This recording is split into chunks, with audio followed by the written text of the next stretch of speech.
तो veg constraint बता रहे थे, इसमें ये था कि दो ब्लॉक टच कर रहा है तो ड्यूरिंग मोशंस वो टच ही करते रहेगा। इन दैट केस जो पॉइंट ऑफ कांटेक्ट है दोनों बॉडी का, उसका एक्सेलरेशन या वेलोसिटी या displacement along common normal must be same, है ना।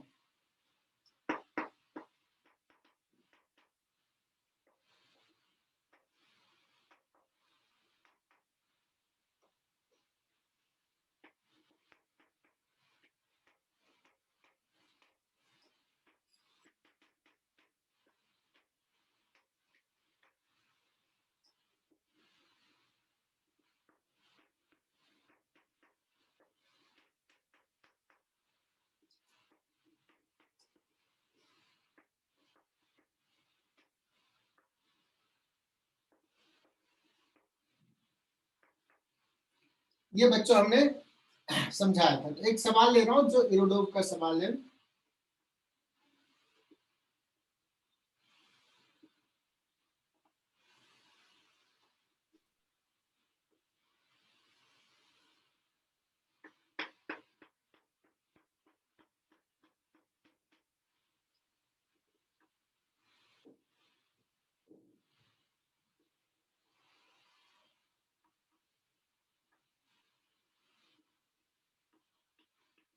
तो सोचो कि एक फिक्स्ड वर्टिकल पाइप है, स्मूथ वर्टिकल पाइप, जिसमें एक रॉड है। इसका मास सपोज स्मॉल एम है, इसका मास सपोज कैपिटल एम है, and all surfaces are smooth.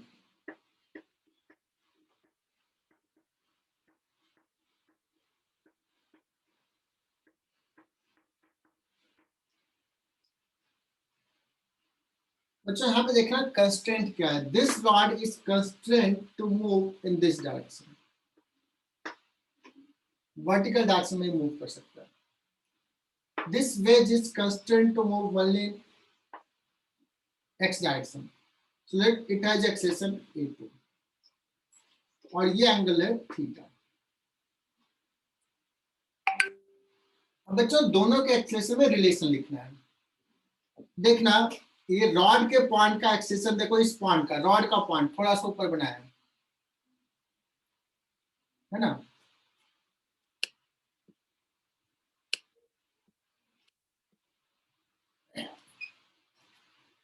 इस पॉइंट का एक्सेलेरेशन किधर है, a1 इधर है,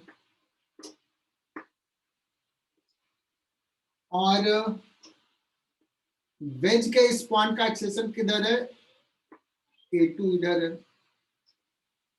बच्चों कॉमन नॉर्मल किधर है वो ड्रॉ कर रहा हूं मैं, डिफरेंट कलर से दिखा रहा हूं।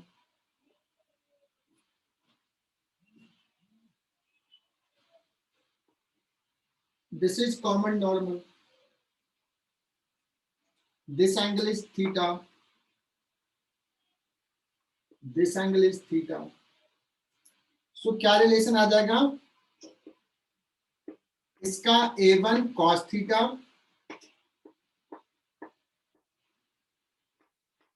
that is equal to a2 sin theta.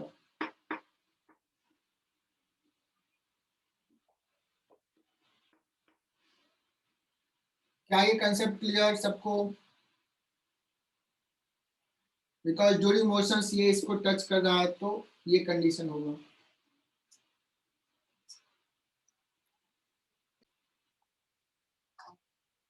Consider motion of rod and vertical directions के लिए देखो, तो अभी हमने दिखाया था नॉर्मल फोर्स बच्चों इधर लगेगा। सो इस n का vertical component n cos theta, small mg नीचे,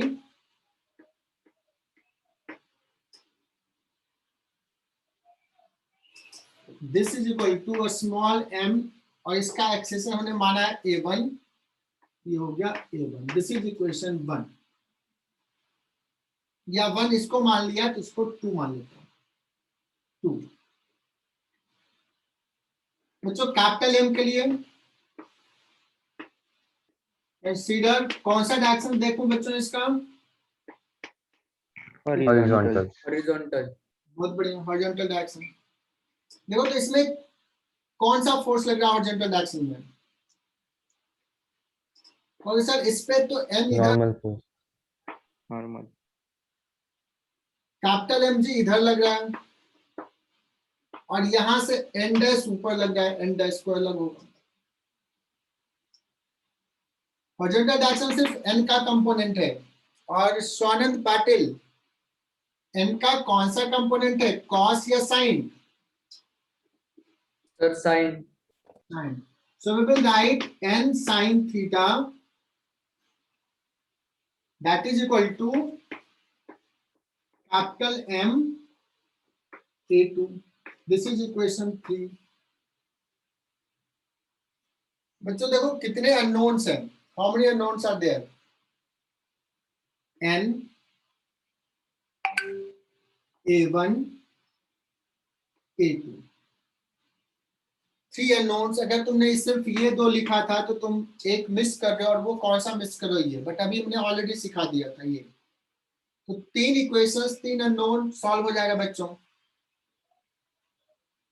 तो यहां से सपोज A2 निकालना है, मैंने कहा find the acceleration of capital M A2 you have to find. So A1 को रिप्लेस कर सकते हो। A1 को क्या लिख सकते हो, A2 tan थीटा। तो small m A2 tan theta. Now बच्चों n को रिप्लेस करना है, क्या करें, यहाँ cos थीटा, यहाँ sin थीटा। सो इक्वेशंस 2 में हम लोग क्या मल्टीप्लाई कर लेते हैं, sin थीटा से, प्लस इक्वेशंस 3 में मल्टीप्लाई कर लेते हैं cos थीटा से, और दोनों को ऐड कर देते हैं।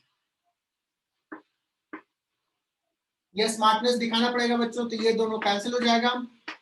क्या बचेगा, mg sin theta is equal to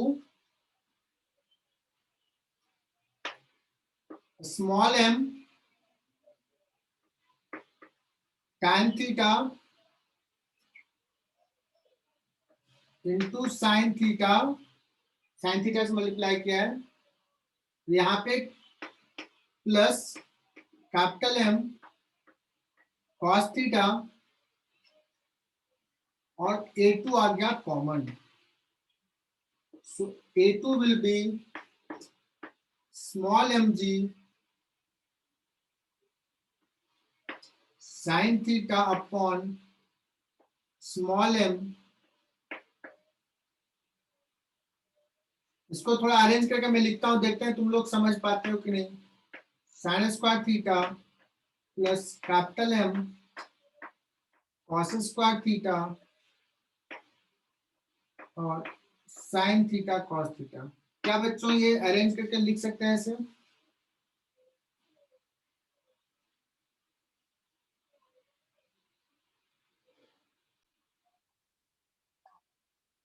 बच्चों एक सपोज क्यूबिकल ब्लॉक है जिसका मास है स्मॉल m, एक स्फीयर है उसका भी मास है स्मॉल m, और स्फीयर जो है इंक्लाइंड प्लेन पे रखा हुआ है, and all surfaces are smooth.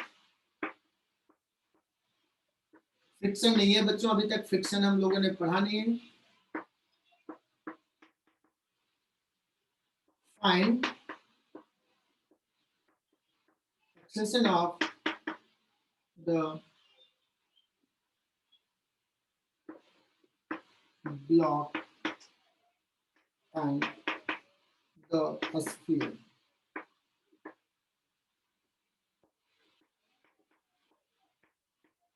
Released from rest. So क्या लग रहा है बच्चों? दोनों का मास सेम है सर।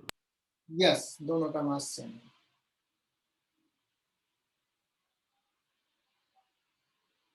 ये ऑनलाइन में बड़ा दिक्कत होता है यार, मैंने शुरुआत में बोला 2 बार, लेकिन ओजस तक आवाज ही नहीं पहुंची होगी, लिखा भी है same. So what is the constraint बच्चों, ये किधर मूव करेगा, ये इधर मूव करेगा। सपोज ये मूव कर रहा है A2 से, ये किधर मूव करेगा? What is the constraint for this block, this sphere? along the incline. Down the incline. एकदम सही बताया, डाउन द इंक्लाइन मूव करेगा, डाउन द इंक्लाइन। सपोज ये A1 से, क्या ये दोनों का एक्सेलेरेशन सेम होगा या कुछ डिफरेंट होगा? डिफरेंट होना चाहिए। कैसे निकालेंगे relation? So consider that contact point. Contact point पे अगर मैं बात करूं तो स्फीयर का बात करूं तो स्फीयर का होगा down the incline, parallel to the incline A1, और ब्लॉक का है इधर हॉरिजॉन्टल डायरेक्शन में A2। तो बच्चों ये एंगल थीटा, तो this angle is theta,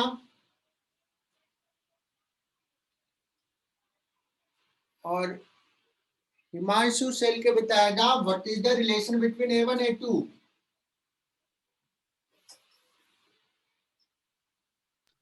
sir A1 cos theta equals to A2। बहुत बढ़िया, A1 cos theta is equal to A2, because common normal तो यही है बच्चों, this is the common normal.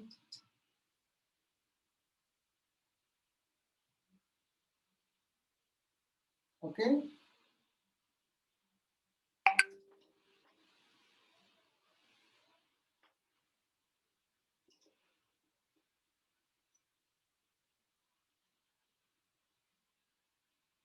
A1 cos theta is equal to A2।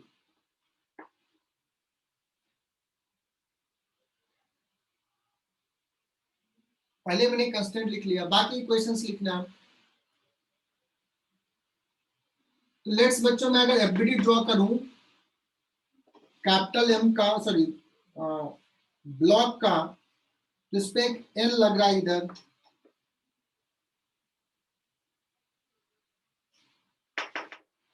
Cubical block के लिए सिर्फ equations क्या हो जाएगा बच्चों?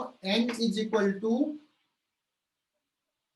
सो मैं क्यों सॉल्व करूं यार, तुम लोगों को सॉल्व करना है, m इंटू A2। चलो मैंने एक लिख दिया सेकंड इक्वेशन। तो फिर देखते हैं कौन सबसे पहले आंसर करता है। What will B acceleration of the sphere, acceleration of the waves? You have only 30 more second. Verma book आज ओपन करोगे, आज सॉल्व करना है 25 से लेकर 39 सम्स। कितने अटेम्प्ट करने हैं? 28 यू कैन लीव।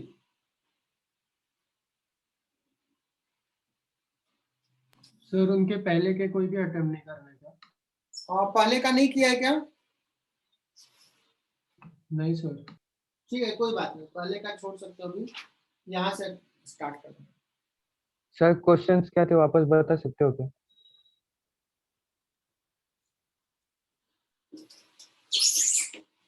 क्या पूछा है हिमांशु, कौन सा सवाल?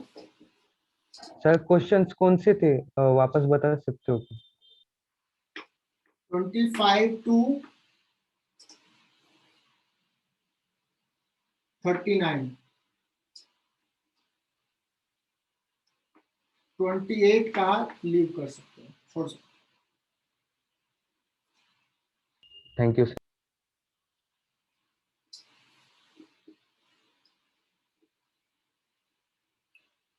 इसमें क्वेश्चंस लिखे, आई होप कि सब बच्चों को आ गया होगा आंसर। स्मॉल एम जी के लिए, चलो स्मॉल एम के लिए क्या क्वेश्चंस होगा बच्चों?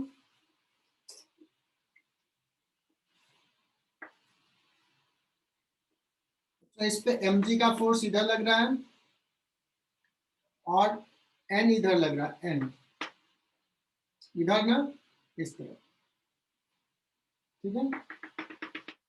एक्सेलेरेशन किधर है? इधर है, इस डायरेक्शन में एक्सेलेरेशन है, कितना है? A1।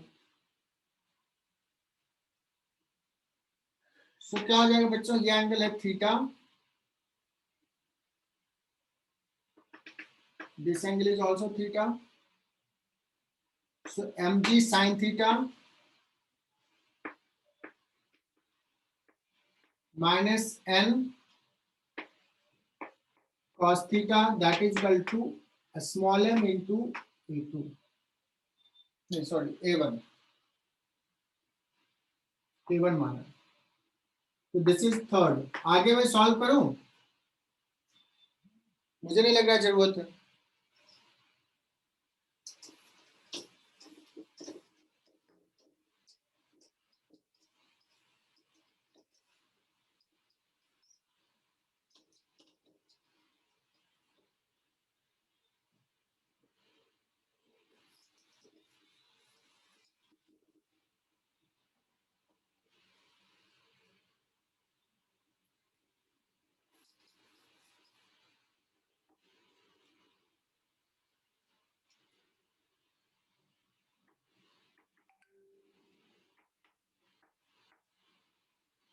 बच्चों हम लोग एक कंसेप्ट देख लेते हैं। वेट, वेट कैसे डिफाइंड है? अगर एक ब्लॉक का मास m है और अर्थ पुल कर रहा है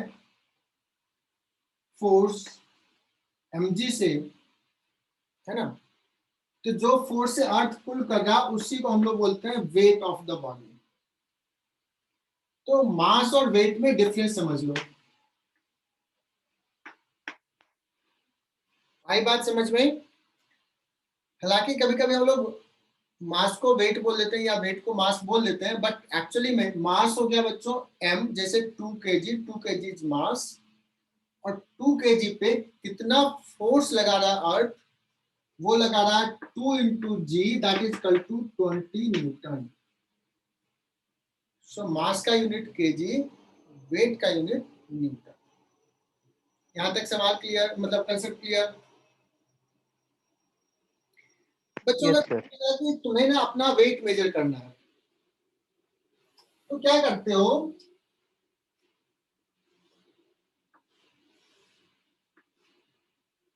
कि एक वेइंग मशीन है, उस वेइंग मशीन के ऊपर तुम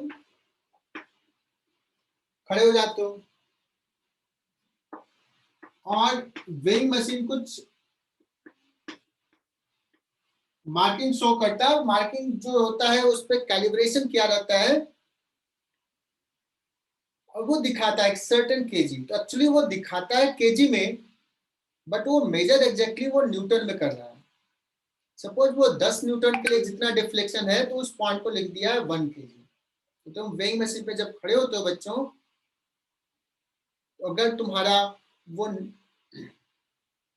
तुम उसको पुश करो सपोज 500 न्यूटन से, वो तुम्हें ऊपर पुश कर रहा है 500 न्यूटन से, तो नॉर्मल रिएक्शन से अगर 500 न्यूटन है तो उसका जो पॉइंटर है वो 50 केजी के सामने होता है, उसको कैलिब्रेट कर देते हैं। एक्चुअली वो कह सकते हैं कि वो 50 केजी वेट है। अब बताता हूं कि ये कैसे वर्क करता है, वेइंग मशीन कैसे वर्क करता है। जब वेइंग मशीन पे तुम खड़े हुए, तो वेइंग मशीन तुम्हें कितना नॉर्मल फोर्स लगा रहा है, वही नॉर्मल फोर्स ये वेइंग मशीन मेजर करता है। क्लियर?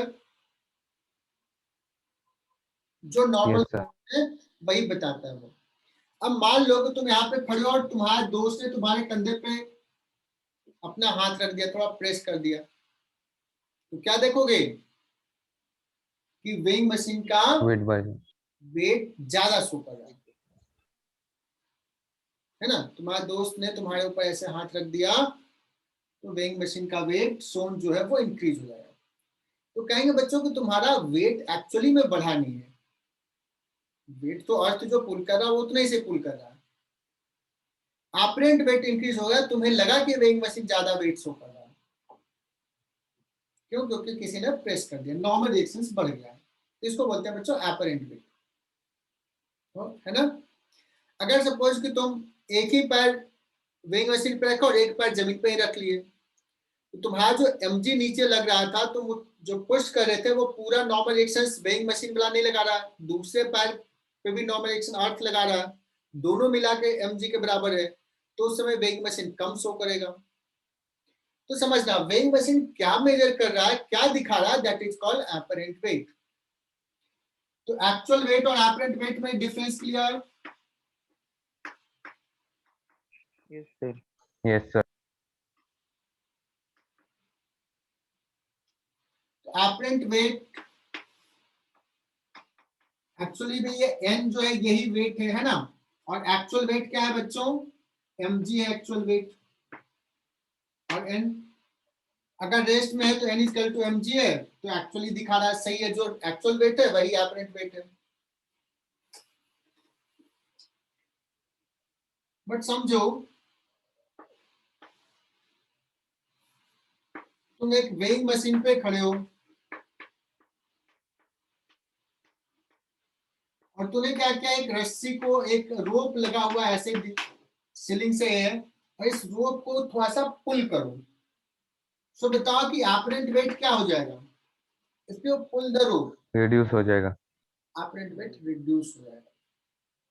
क्यों रिड्यूस हो जाएगा, क्योंकि तुम्हारा जो एक्चुअल वेट mg नीचे लग रहा है और ये n ऊपर लग रहा है, और एक टेंशन का फोर्स, तुम्हारा एफडी ड्रॉ कर रहा हूं, टेंशन का फोर्स ऊपर है, तो n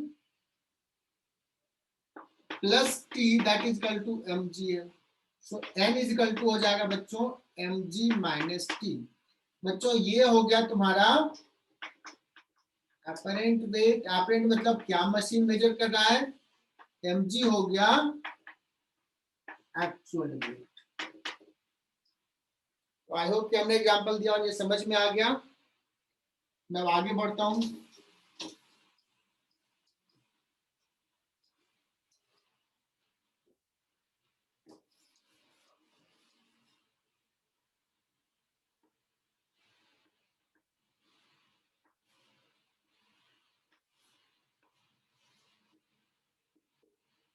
ऐसा सवाल बुकलेट्स में है या शायद असाइनमेंट भी मैंने दिया हो, बट ये कर लेता हूं।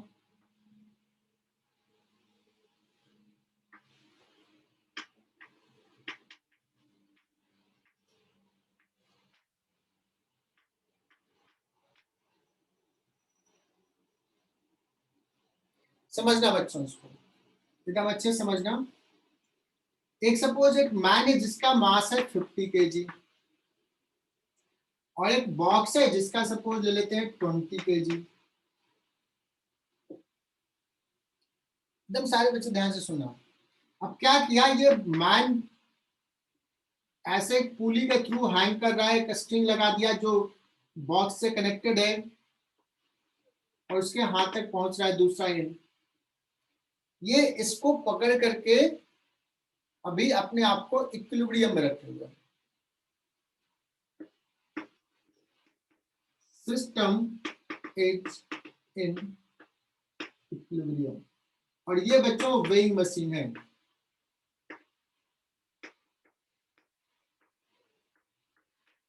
या तो वेइंग मशीन का मास नेग्लिजिबल ले लेते हैं, या बॉक्स प्लस वेइंग मशीन को मिला करके मास है 20 केजी, कोई भी ऑप्शन दिया जाए। सिस्टम इक्विलिब्रियम में नेट फोर्स 0 है, किसी पे भी लिखोगे तो मुझे निकालना बच्चों कि how much force the man must apply on the rope. Find force by which man is pulling the rope।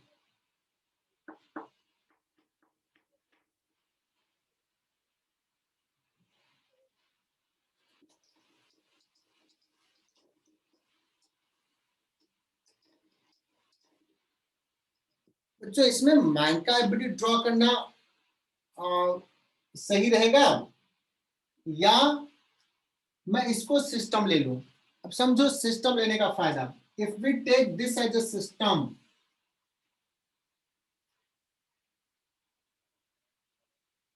तो देखो आसान रहेगा बच्चों। मान लो ये F4 से पुल करा, तो टेंशन जो हो जाएगा बच्चों F के बराबर हो जाएगा। और देखो ये रेड कलर से जो मैंने सर्कल बनाया, इसको एफबीडी ले लेते हैं, तो what are the external forces, external forces बच्चों T, यहाँ भी T, 2T। नीचे कितना लग रहा है, मैन का वेट 50G और बॉक्स का weight 20G। What will be tension,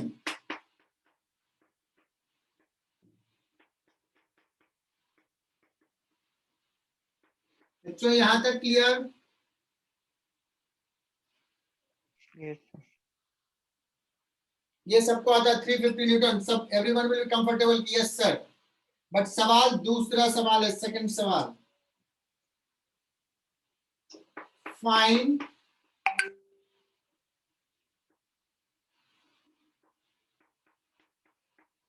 apparent weight measured by the weighing machine। देखते हैं ये कौन सा बच्चा बताता है। मैंने थ्योरी पढ़ा दिया बच्चों, ये वेइंग मशीन कितना वेट शो कर रहा होगा।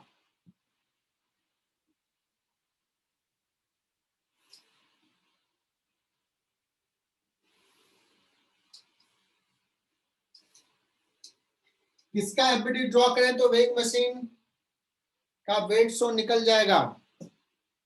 मैन का। मैन का या बॉक्स का, कौन सा प्रेफरेबल रहेगा? मैन। मैन का। मैन मैन मैन का बहुत बढ़िया, यही तो समझना है। मैन का FBD, what are the forces? 50 G नीचे, ऊपर टी और एन। बच्चों यही एन एपरेंट वेट है। एन प्लस टी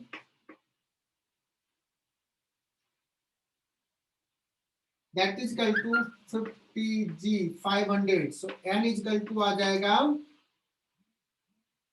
t को उधर लेके चले जाओगे तो 150 Newton, that means 15 kg weight। इसको ऐसे भी लिखते हैं बच्चों, 15 kg weight। अगर कोई गर्ल्स यहाँ पे रहेगी और अपना वेट ऐसे देखेगी, बहुत खुश हो जाएगी, यार मैं तो 15 kg की हूँ, है ना।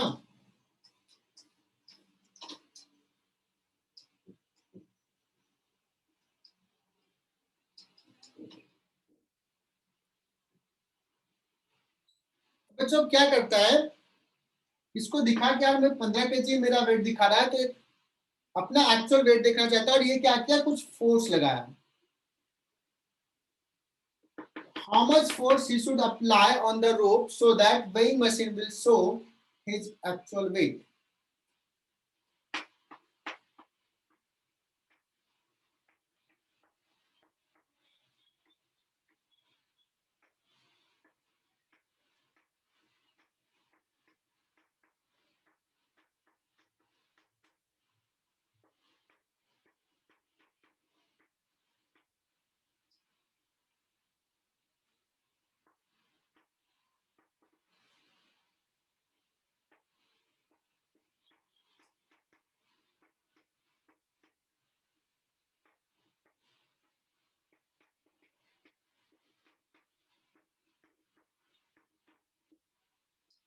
देखो यहाँ पे सवाल कितना सिंपल सा है, बच्चे परेशान हो जाएंगे कि क्या करें इसमें।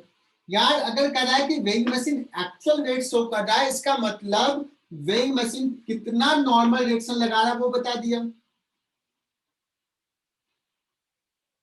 और बच्चों अगर ये रेस्ट में है तो वेइंग मशीन तो 15 kg दिखा रहा है, तो सर्टेनली अब ये रेस्ट में रहेगा, ये ज्यादा फोर्स लगाएगा, ज्यादा फोर्स लगाएगा तो system will accelerate, and let's it is accelerating with acceleration a।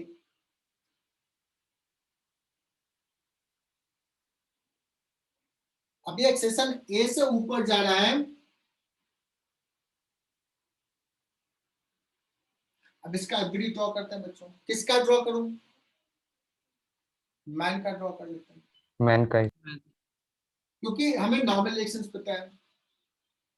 तो मैन का ड्रॉ कर लेते हैं बच्चों। मैन के लिए अगर डिस्कस करें तो ऊपर हो जाएगा टी, बच्चों ऊपर हो जाएगा एन, और नीचे हो जाएगा 50 g. As a result it has acceleration a upward. a unknown है, t अननोन है, n नोन है।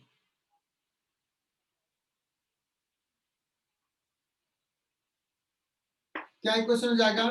t प्लस n, n हमें पता है बच्चों कितना है, 500 या 50 जी,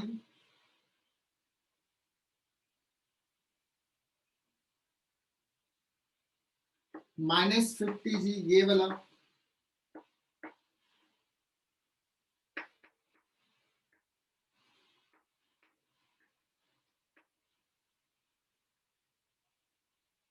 T plus N which is 50G minus 50G that is equal to 50 into A. तो T is equal to आ गया क्या बच्चों, ये तो गया 50A।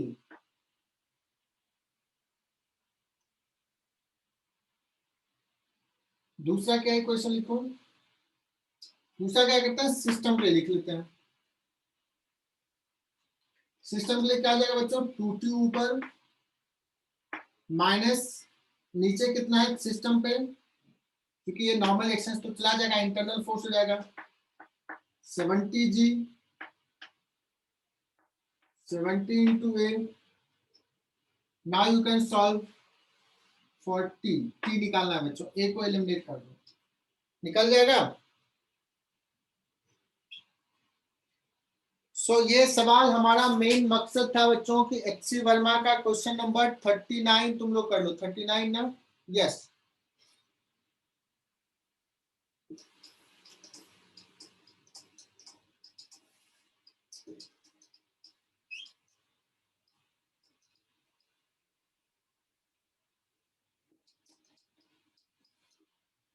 और एक बड़ा ही कॉमन सा सवाल आता है,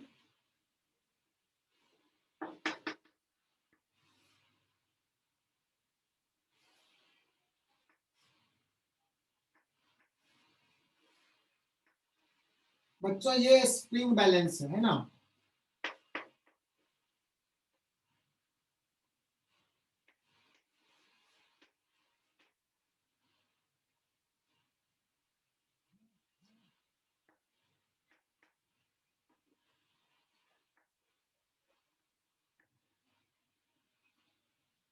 बच्चों स्प्रिंग बैलेंस होता है, इसमें एक पॉइंटर होता है जो जितना नीचे गया वो दिखाता है कितना इलोंगेशन है, कितना वेट है।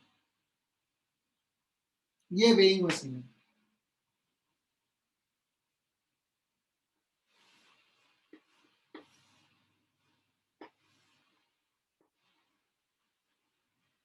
सर वेइंग मशीन किधर है? ये वेइंग मशीन, स्प्रिंग बोला, ओके सर। स्प्रिंग का वेइंग मशीन है ना, कभी कभी देखते होगे। हाँ यस सर। गैस सिलेंडर तुम्हारे घर पहुंच जाता है तो वो सिलेंडर दिखाता है कि कितना वेट है, 14 kg है या कितना है।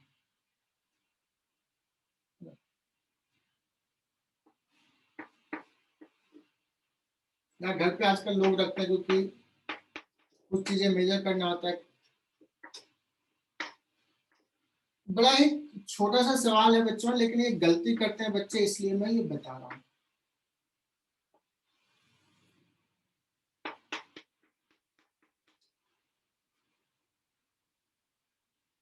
बच्चों इस केस में रीडिंग W1 है जो कि कितना हो जाएगा, mg हो जाएगा। ये तो शायद समझ में आ रहा होगा। इस केस में reading of this weighing machine in case of 2 sir 0। Message करोगे बच्चों, जो जिनसे मैं पूछूंगा, डोंट माइक ऑन करके नहीं बोलना है, you have to message. Reading of the weighing machine, पहला ऑप्शन ए mg, दूसरा ऑप्शन 2 mg और तीसरा option 0। Which option is correct, A B C में बच्चों मैसेज करो, देखते हैं कितने बच्चे समझ में आता है। बच्चों इसका जो रीडिंग होगा बच्चों, ये ए इज द करेक्ट ऑप्शन। देखो ये एग्जैक्टली क्या मेजर, जो टेंशन है बच्चों यही टेंशन तो ये मेजर कर रहा है, तो ये और ये डिफरेंट नहीं है एक्चुअली। अगर इसको स्प्रिंग को इलोंगेट करना है तो इधर से अगर रेस्ट में है तो T इक्वल टू mg है बच्चों, तो यहां भी जो T है वो T mg के बराबर है। ये वॉल भी इसको पुल कर रहा है, तो अगर स्प्रिंग को इलोंगेट करना है तो दोनों तरफ से फोर्स लगाना पड़ेगा तभी इलोंगेट होगा। यहाँ ये काम वॉल कर रहा है, यहाँ पे ये T से पुल कर रहा है तो ये भी T से पुल कर रहा है, तो यहाँ ये कर रहा है, तो रीडिंग क्या हो जाएगा बच्चों, mg। अब यहाँ पे सबसे बड़ा कंफ्यूजन बच्चों में क्या होता है, बच्चे सोचते हैं सर एक m और एक m, तो बोल देते हैं कि sir 2 mg, which is wrong. कुछ बच्चे सोचते हैं कि सर यहाँ पे टी से इधर फोर्स लगा रहा है और टी से इधर फोर्स लगा रहा है, तो नेट फोर्स हो गया 0, तो वो बताते हैं रीडिंग 0 हो जाएगा। ये कंसेप्ट भी रॉन्ग। हमें देखना है कि कितना फोर्स लगा, कितना फोर्स एलोंगेट किया, यही वेइंग मशीन का रीडिंग है। जब भी रीडिंग लेते हो बच्चों तो ऐसा जरूर रहता है कि उसके दोनों एंड पे फोर्स लगा। तो जैसे तूने यहां से मास हैंग किया तो ऊपर तुम हाथ से पकड़ रहे हो, तो you are pulling with the same force, तभी इसमें इलोंगेशन होगा। Am I right? Yes sir. तो ये कन्विंस Yes, sir. का रीडिंग कितना होगा? mg होगा। रेजुएस में पढ़ रहे हो, तुम्हें ये पता होना चाहिए, गलत अब नहीं करोगे। नहीं करेंगे सर। नहीं करेंगे। सर अगर उधर दोनों जगह पे 2m रहा तो दोनों जगह 2 में रहेगा, तो 2mg जितना टेंशन है यहाँ पे रहेगा। अगर यहाँ पे टेंशन जो भी रहेगा that will be your weight. और सर्टेनली इसको इलोंगेट करना है तो दोनों तरफ से फोर्स लगेगा, तभी इलोंगेट होगा। सर दोनों स्ट्रिंग तो अलग थे ना सर, दोनों को अटैच, लेकिन हाँ सर तो अलग टेंशन लगेगा ना फिर। यस, लेकिन दोनों टेंशन किसके बराबर है? इधर ब्लॉक भी रेस्ट में था, इधर भी mg। रेस्ट में था, ये mg और ये भी mg, दोनों ब्लॉक रेस्ट में है। सर अगर दोनों ब्लॉक का मास अलग अलग रहा तो अलग अलग अगर रहेगा तो सिस्टम रेस्ट में नहीं रहेगा, सिस्टम क्या होगा? एक्सीलरेट, एक्सीलरेट करेगा। मोशन। है ना? सिस्टम एक्सीलरेट करेगा। जो वेइंग मशीन है बच्चों, ये वेइंग मशीन भी एक्सीलरेट करेगा। वेइंग मशीन का मास 0 लोगे तो T1 minus T2 mass into acceleration, mass 0, तो T1 T2 इक्वल होगा what ever the T1 T2, वही तुम्हारा वेट सोन हो जाएगा। ठीक है, तो ये सवाल वेट सोन वाला हमने करवा लिया। सवाल और करते हैं। एक सपोज कैपिटल एम है और स्मूथ सरफेस है,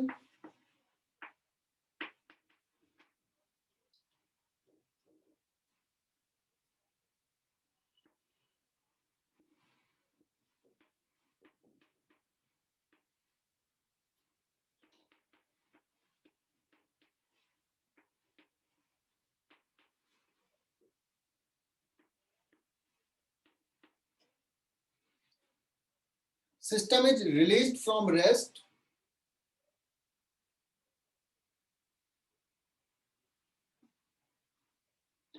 find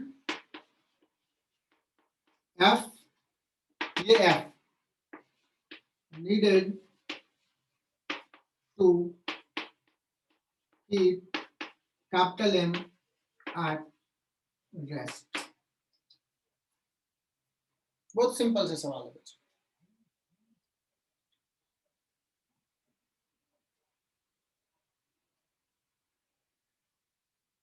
कैपिटल एम को रेस्ट में रखना है।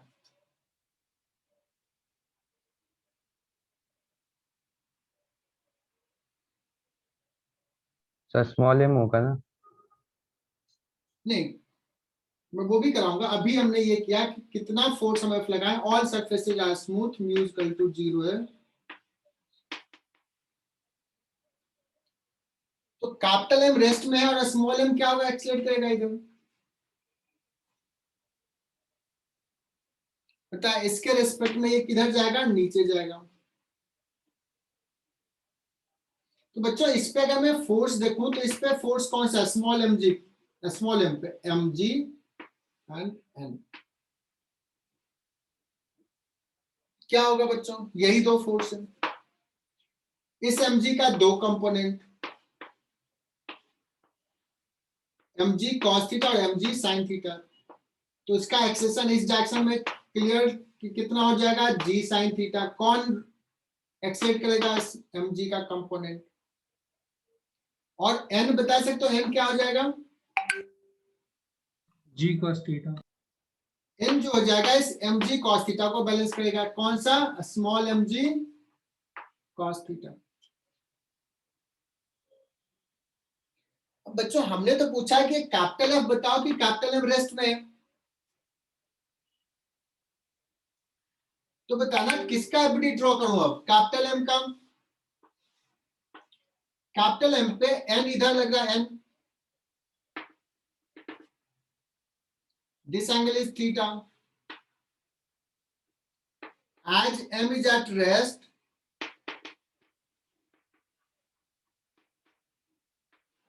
क्या इक्वेशंस लिखें आयुष शिरोडे? क्या Yes, sir. F should be equal to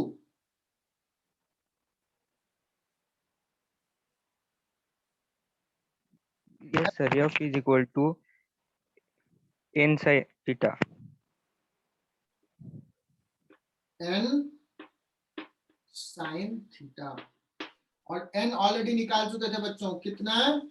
small M ji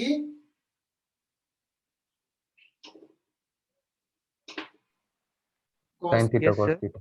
md sin theta cos theta. ये हो जाएगा। ये सवाल क्लियर? पहला क्वेश्चन 2, इसी को चेंज कर दिया।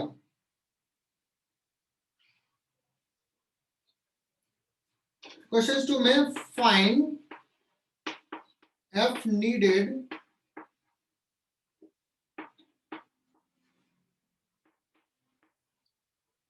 कितना एफ रिक्वायर्ड है सो दैट स्मॉल एम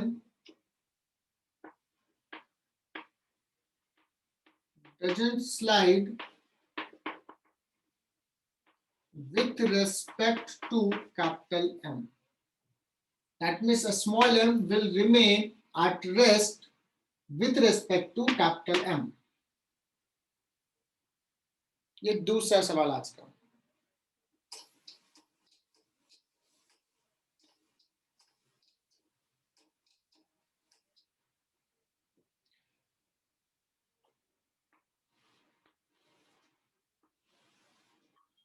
बच्चों अगर देखो स्मॉल एम को हमने रेस्ट, कैपिटल एम को हमने रेस्ट में अगर रखा तो हमने क्या देखा, स्मॉल एम क्या हुआ, स्लाइड किया,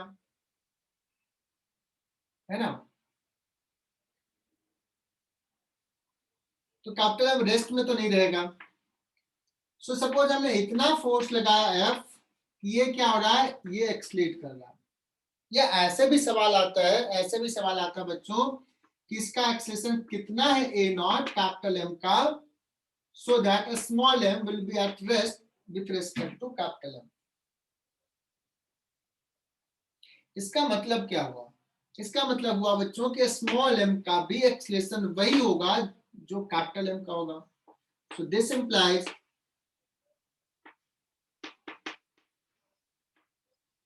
स्मॉल एम स्लाइड नहीं कर रहा है कैपिटल एम के रिस्पेक्ट में, so small M will have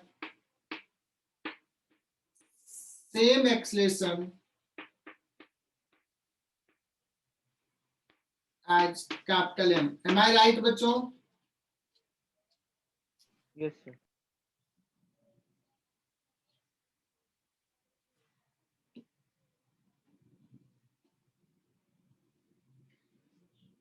अब स्मॉल एम की बात करते हैं, स्मॉल एम की।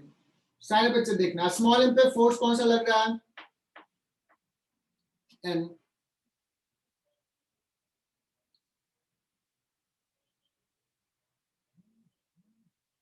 और कौन सा फोर्स लग रहा है बच्चों, एम जी।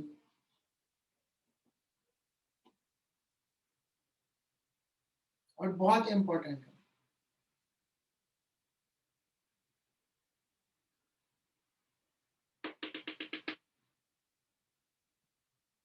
इसका एज ए रिजल्ट एक्सेलेरेशन किधर है, इधर। मैं क्या लिख सकता हूं, मैं इसका अगर हम लोग ब्रेक करें तो ये थीटा, तो ये थीटा 90 माइनस थीटा, तो दिस इज थीटा। अगर मैं बात करूं स्मॉल एम का, तो वर्टिकल डायरेक्शन में क्या होगा acceleration, zero, because capital M का भी जीरो है। Can be right N cos theta is equal to mg और n sin theta is equal to what,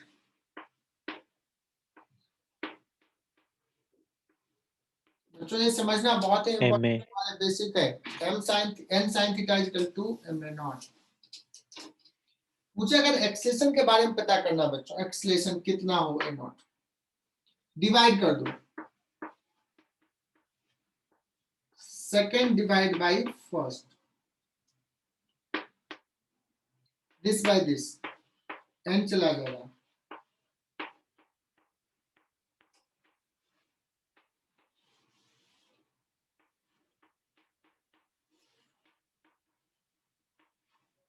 is it clear? ये बच्चों बेसिक सवाल है, समझना कि अगर इसके रेस्पेक्ट में ये स्लाइड नहीं करे तो इसका एक्सेलेरेशन इतना होना चाहिए g tan theta naught. But हमने तो सवाल पूछा कि व्हाट शुड बी f, तो क्या करते हैं बच्चों, ये और ये तो एक बॉडी जैसा बिहेव करेगा बिकॉज मूव तो कर नहीं रहा है।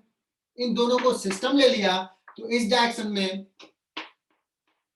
फोर्स कितना हो जाएगा, टोटल मास, सिस्टम ले लिया तो total mass into acceleration a not, so answer will be m plus small m into g tan theta naught.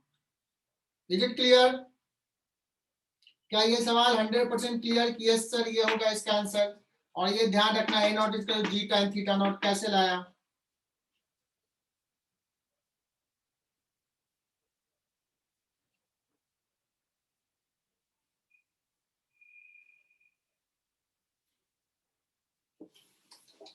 दोनों सवाल में डिफरेंस समझना कि क्या है। और एक चीज और देखना बच्चों, अगर मैं यहां पे पूछूं for this particular case n is equal to कितना है, तो तुम कहोगे सर इस पर्टिकुलर केस में n जो है वो कितना है, mg बाई cos थीटा है। और पिछले सवाल में जहां पे ये रेस्ट में था और ये ब्लॉक मूव कर रहा था, तो जो n था वो n कितना था, mg cos theta. mg cos theta. पता है this is the biggest confusion in students of 11th, जो ध्यान नहीं देते हैं। अब सवाल कुछ भी हो, वो बच्चे क्या करते हैं, कभी कहते हैं सर n को ना आपने mg को रिजॉल्व कर दिया, क्या किया, mg को रिजॉल्व कर दिया, mg cos थीटा और mg sin थीटा। और अगर mg को रिजॉल्व कर दिया तब आप लिख दिए कि n equal to mg cos theta, और यहां पे आपने n को रिजॉल्व कर दिया और लिख दिया n cos theta equal to mg। तो सर कब क्या करें, किसको रिजॉल्व करें, ये लिखें कि ये लिखें, पता ही नहीं चलता है। This is the biggest confusion in the student, क्योंकि बच्चे ध्यान से देखें। और मैं बता रहा हूं कि इस बैच में भी 5-7 बच्चे होंगे जो ये बीमारी से ग्रस्त रहेंगे आगे, कि किधर रिजॉल्व करें पता ही नहीं चलता। तो मैं अभी बता रहा हूं बच्चों, इसका मेडिसिन दे रहा हूं। बच्चों इस पर्टिकुलर केस में हमें पता था, इस पर्टिकुलर केस में हमें पता था कि ब्लॉक इधर स्लाइड कर रहा है और ब्लॉक का एक्सेलेरेशन इधर 0 है, तभी हम इधर नेट फोर्स 0 लिखे हैं, इधर नेट फोर्स 0 तभी लिखे हैं। इस पर्टिकुलर केस में मुझे पता है ब्लॉक का एक्सेलेरेशन इधर है, इधर, और इधर नेट फोर्स 0, इसलिए मैंने n को रिजॉल्व किया। वी नो दैट कि एक्सेलेरेशन इधर है तो फोर्सेज को इधर और इधर रिजॉल्व किया। यहाँ पे फोर्सेज को मैं अलोंग द इंक्लाइन और perpendicular to the incline resolve किया, और ये पहले भी बताया हूं। तो क्या कुछ क्लैरिटी आई बच्चों की फोर्सेज को कब किधर रिजॉल्व करना है, कैसे इक्वेशन लिखना है? The two cases are different. बच्चों कुछ क्लियर? सर हाँ चलो बच्चों एक सवाल ले रहे हैं।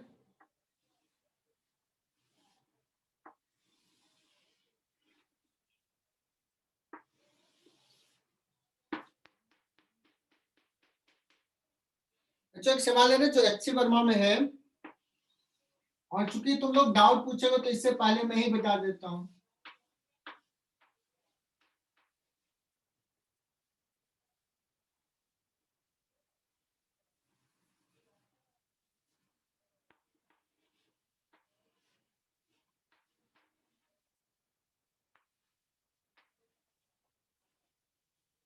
बच्चों एक सवाल है कि ये म्यू इक्वल टू 0 ले रहा हूं,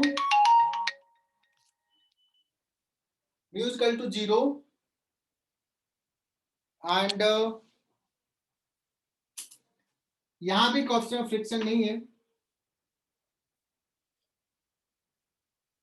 What should be m dash?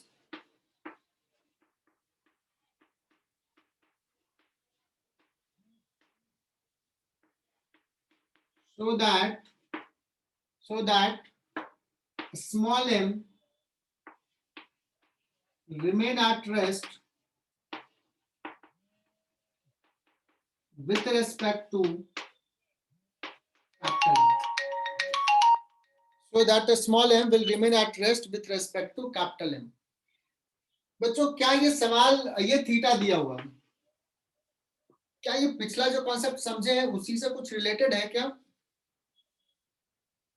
हाँ सर, उसी से यस रिलेटेड है। सर। तो बच्चों ये समझ में आ गया कि ये कितना एक्सेशन हो कि इसके रेस्पेक्ट में ये रेस्ट में रहे, तो ये ए नॉट का वैल्यू आ जाता है बच्चों जी tan थीटा,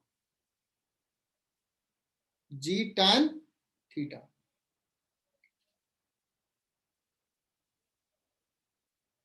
है ना? और इसका एक्सेशन इतना होना चाहिए, इतना होने के लिए एम डैश क्या हो जाएगा? तो देखो सिंपल सा एक ही लाइन में सॉल्व हो जाएगा बच्चों। अच्छी और हमारे टफ सवाल, जी tan थीटा एक्सेशन, और कैसे करते थे? क्या होता था? Driving force M dash G divide by सारा मास। ये तो एक सिस्टम है ना, बिकॉज स्लाइड नहीं कर रहा है एक के रेस्पेक्ट में दूसरा, एक ही बॉडी मानेंगे। तो capital M plus small M plus M dash. बच्चों this is the relation. Is it clear? M dash equal to क्या हो जाएगा? एम डैश इक्वल टू ये कर लोगे tan theta into capital M plus small M plus M dash. इसको इधर लेके आ जाओ, M dash 1 minus tan theta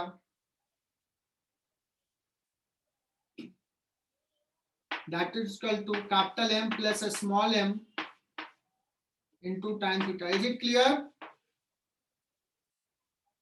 M dash का वैल्यू आ जाएगा। क्या बच्चों इस सवाल में कह सकते हो कि is there any constraint on theta for this? Is there any constraint for theta in this?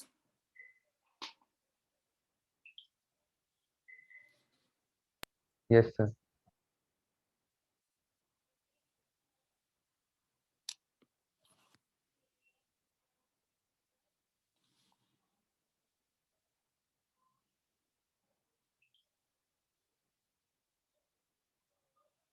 चलो बच्चों क्या कंस्ट्रेंट है थीटा पे? यहाँ पे थीटा 45 से अगर ज्यादा हो गया तो ये बड़ा हो जाएगा, तो एम डैश निगेटिव हो जाएगा। निगेटिव तो एम डैश हो नहीं सकता है ना। 45 हो जाएगा तो एम डैश इंफिनिटी होना पड़ेगा, infinity which is not possible, है ना। तो जो थीटा है वो लेस देन 45 रहेगा, तभी ये कंडीशन सेटिस्फाई रहेगा कि इसके रिस्पेक्ट में ये रेस्ट में रहेगा, अगर ऐसे मास हैंग करके करवाए तो। चलो बच्चों, तो आज के लिए इतना ही।